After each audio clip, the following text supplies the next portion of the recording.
What's up, everybody? Welcome to Mind, Body, and Lifestyle.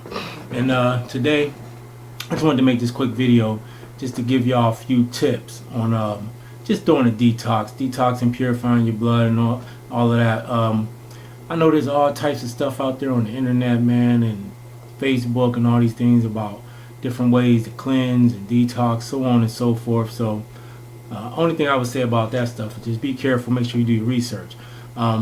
The main thing I want to start off with, though, is this. When it comes to detoxing, there is no substitute for a healthy lifestyle.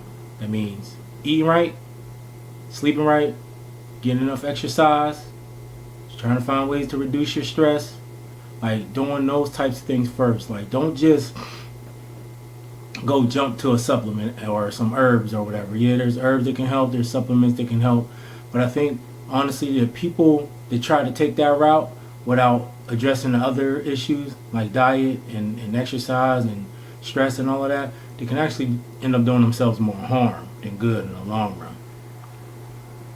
And so always keep that in mind. And any advice that I give or anything like that, that's going to be my main emphasis. Lifestyle. Eat right, sleep right, make sure you get enough rest, make sure you're managing your stress, make sure that you're not worrying about stuff too much and all that stuff plays a role when it comes to your overall health.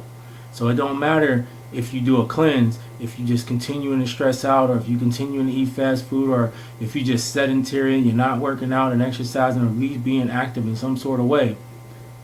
Those things are just going to be a waste of your time, money, and effort, and could end up even harming you even more so in the long run.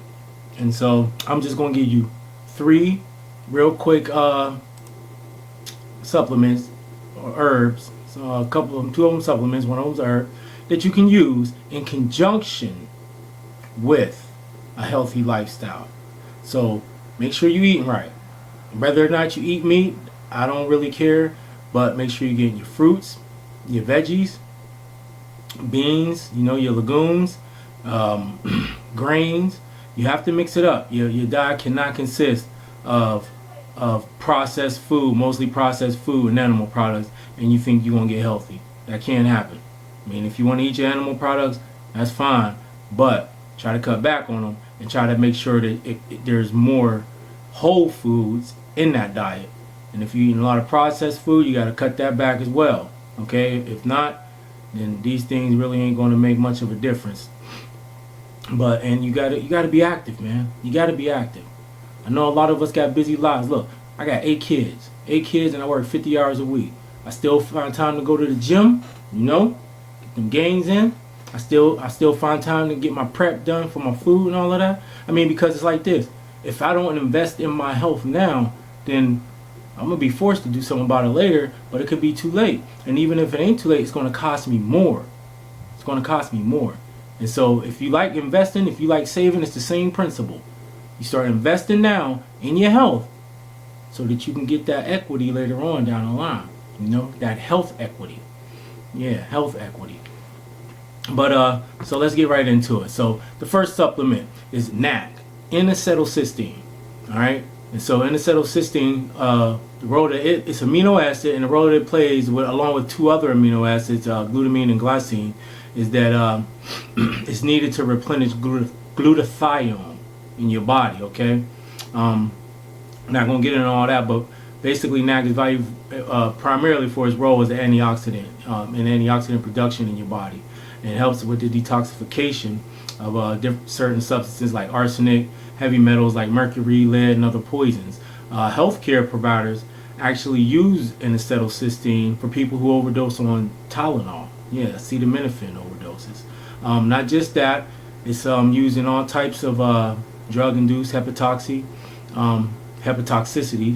It's also used to help treat things like cirrhosis, bronchitis, chronic obstructive pulmonary disorders, cystic fibrosis, HIV and AIDS, Lou Gehrig's disease, certain types of cancer, and it's also helped to prevent in the prevention of chemo and radiotherapy side effects. So it does a lot, and it plays a super large role when it comes to just removing those impurities from the body. And I think that that's something that you can add to your arsenal if you are going on a cleanse or a detox for a certain amount of time. I mean, I don't necessarily think you have to take it, daily, every day or nothing like that. But if you go on a cleanse, doing a detox, this is something that you can use. Recommended dose is about 600 milligrams daily for that amount of time. You can go more if you want, but I would just, it just depends on your goals and what you're trying to do. The other supplement that you can use is called milk thistle. All right, and what milk thistle it helps protect the liver against harm from toxic chemicals. A lot of people use milk thistle. People who have liver problems from drinking, so on and so forth. But it reduces the recirculation of toxins and helps regenerate damaged liver cells. It'll help protect against toxic chemicals, different drugs, and all it is just a herb. It's just a herb, man. The active constituent in it is silymarin. The active constituent in it is silymarin. Might have said that wrong, but that's okay. It's a flowering herb related to the daisy and ragweed family, and it's native to Mediterranean countries. And some people also call it Mary thistle, holy thistle. Sometimes used in natural treatment for cirrhosis, jaundice, hepatitis, gallbladder disorders. And then there's different types of research where they say it can help with skin health, weight loss, cholesterol, asthma, certain types of skin cancer, helps with insulin resistance in people with type 2 diabetes. And so basically, if you're doing any type of detox and cleanse, milk thistle is definitely one of those things that you want to have as part of that regimen. And then the last thing is glycine. That's the other amino acid that goes in conjunction with n-acetylcysteine that's used to help in the production of glutathione in the body. And so glycine is the amino acid just used to produce glutathione, just like n-acetylcysteine, NAC. And it's not considered an essential amino acid because the body can make it itself. And a typical diet contains about 2 grams or so of glycine daily. Primary sources of protein-rich foods like meat, fish, dairy, legumes. So if you are a meat eater, you can get it from different types of meat and fish. If you're not, you can get it from legumes, or you can just take a supplement. Without enough glycine, your body won't produce enough glutathione, okay, which could have a negative effect on how your body might handle oxidative stress over time. So you want to make sure you got enough glycine coming into your body. So glycine reduces liver damage from low oxygen levels and toxins released by dying bacteria cells, and also minimizes alcoholic liver injury by decreasing blood alcohol levels. And so when it comes to the milk thistle, I forgot to add that when you looking for what type of supplement you might want to get, maybe about 175 milligrams. You want it to be an extract standardized to about 80% silymarin. All right, 80%. You take about 2 or 3 of those 2 to 3 times a day.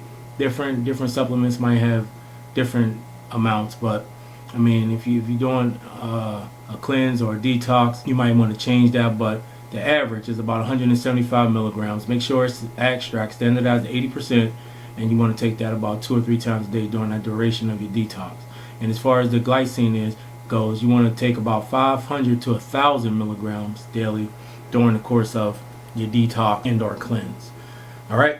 So that's three powerful supplements that you can use in your cleanse. I wouldn't use them over a long period of time. I would just use them for the duration of your cleanse.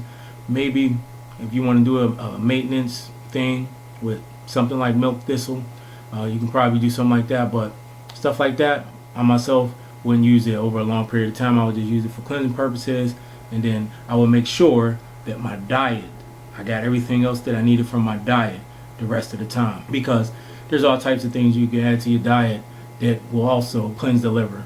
Whether it be lemon, you can use that. You can use dandelion leaf, eat that in your salad. I mean, there's all types of stuff that you can use that plays different detoxification roles in your body. But those are just 3 things that you can add and that'll help you out. You can do your cleanse anywhere from, I would say, 3 to 7 days. I myself have done a 30-day cleanse. That's kind of rough. I don't know. That's kind of rough. If you've never done a cleanse before, I wouldn't suggest. I would suggest starting off small, maybe 3 to 7 days. 7 days at the most.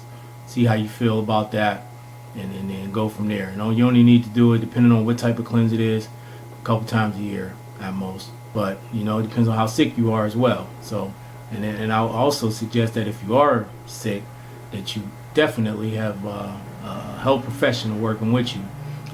If you own any type of medications with this stuff, please talk to your doctor first before you go taking any of these supplements, and that goes for any supplement.